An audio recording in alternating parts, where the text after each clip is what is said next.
E aí, pessoal, no vídeo de hoje a gente vai falar um pouco mais sobre a vingança, esse tema aí desafiador e presente nas nossas vidas, que muitas vezes a gente tem aí uma vergonha ou a gente não tem muito jeito de expressar que a gente gostaria de uma vingança.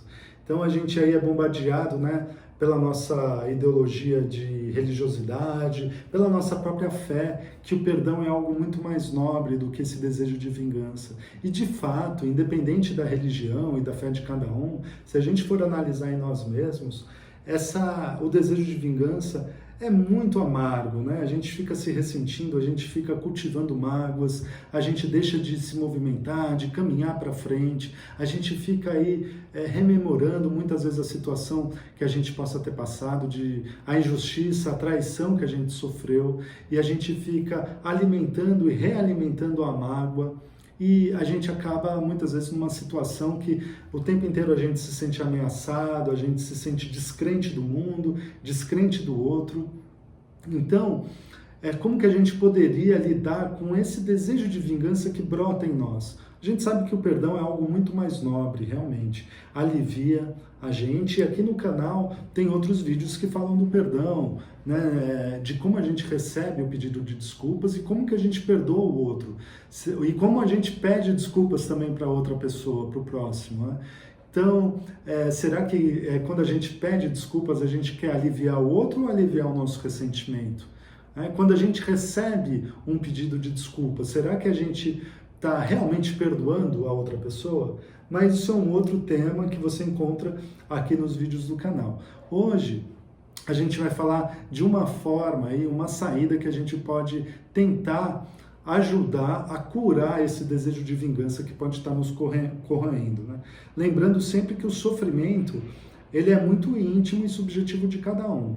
Todo mundo sabe aí o quanto sofreu, né? Por mais que a gente fale isso para outras pessoas, para os nossos amigos, para os nossos cônjuges, né? Namorados, namoradas, companheiros, companheiras, amigos de trabalho, até na terapia, às vezes é difícil, se chega até um certo ponto, mas a essência mesmo do sofrimento, aquilo que cada um sente é próprio de cada um. Então é uma questão muito individual, por isso que o desejo de vingança e o perdão é algo que tem que ser assim, sabe, refletido, meditado e tomado uma consciência íntima mesmo de cada indivíduo, de cada pessoa. Então, um dos pontos aqui que a gente pode falar para ajudar a trabalhar com esse desejo de vingança que surge em nós é a gente tentar desconstruir o outro imaginário. Então, desconstruir esse outro imaginário que foi o agente aí do nosso sofrimento ou do evento que causou nosso sofrimento. Na maioria das vezes, quando a gente sofre uma injustiça, ou uma traição, algo assim que a gente realmente sente injustiçados, a gente se sente muito desamparado.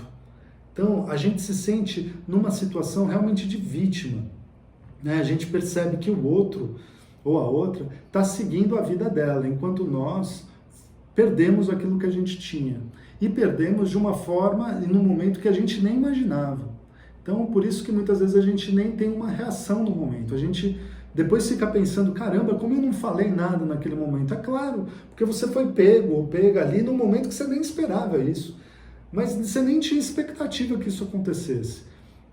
Então, é uma relação aí de poder mesmo. A gente se sente vítima, enquanto a outra pessoa a gente coloca a outra pessoa num lugar mais de poder. E ela segue em frente da vida dela enquanto a gente sofre com aquela falta, com aquela insegurança que foi causada, com medo de seguir em frente, com medo aí do que pode acontecer nas nossas vidas. Às vezes, o que acontece, a gente pode perder uma relação, uma reputação, um emprego, um trabalho. Então a gente realmente fica aí a gente fica desolados mesmo. E esse desamparo em nós, quando a gente olha para o outro, a gente sente esse desequilíbrio de poder. E a gente tende a colocar o outro de uma forma muito perfeita ali, ela continua bem na vida dela ou dele, sabe? Ele segue ali o caminho dela ou dele. Então, Um exercício que a gente pode fazer é tentar desconstruir essa imagem que a gente está fazendo do outro naquele momento. Olha, será que essa pessoa é realmente muito poderosa? Será que está tudo bem ali com o outro?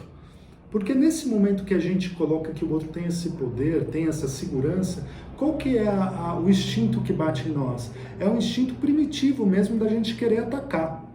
Se tem uma pessoa muito poderosa que está difícil da gente conseguir justiça de algum jeito, principalmente hoje que a gente sente aí um desamparo relacionado à justiça, porque a gente sente aí que muitas vezes a questão da justiça está ligada a níveis de poder, níveis sociais, níveis políticos, e a gente vê uma outra pessoa com muito poder, qual que é a sensação primitiva que a gente tem de revide? É o ataque. E não é uma coisa saudável. Assim como a gente pode lembrar naquela frase de Gandhi, que mais ou menos ele fala que olho por olho só vai trazer um mundo de cegos, uma terra de cegos. Então, esse desejo de ataque só traz mesmo violência atrás de violência, crueldade atrás de crueldade, não é bom para ninguém. E se a gente for imaginar, será que a gente está procurando um reparo de justiça ou a gente está querendo dar o troco?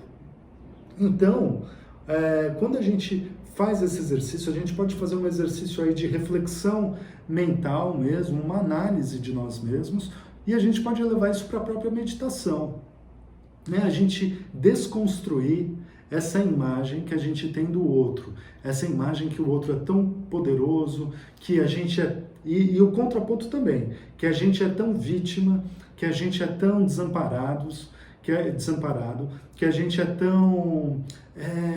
que a gente ficou assim, sem poderes para agir, sabe? Então o que a gente pode primeiro fazer na nossa mente, nesse sentido, com a dica de hoje, né? Ou com a reflexão de hoje, é a gente tentar realmente desconstruir a imagem que a gente tem daquela pessoa e até mais, do evento que a gente passou. Porque o que acontece com o desejo de vingança? A gente fica alimentando isso nas nossas mentes, repetindo aquela situação que a gente passou e por que a gente chegou ali, né? Ou o que a gente não poderia ter, por que a gente não falou nada naquele momento, porque a gente não agiu naquele momento. Então, essa desconstrução ela é importantíssima aí para a gente conseguir lidar e curar um pouco desse desejo que a gente tem de vingança. Então, espero que você tenha curtido, deixe o seu comentário aqui, tem outros vídeos aqui no canal sobre esse tema e os temas associados, e a gente se vê num próximo. Um abraço e até lá!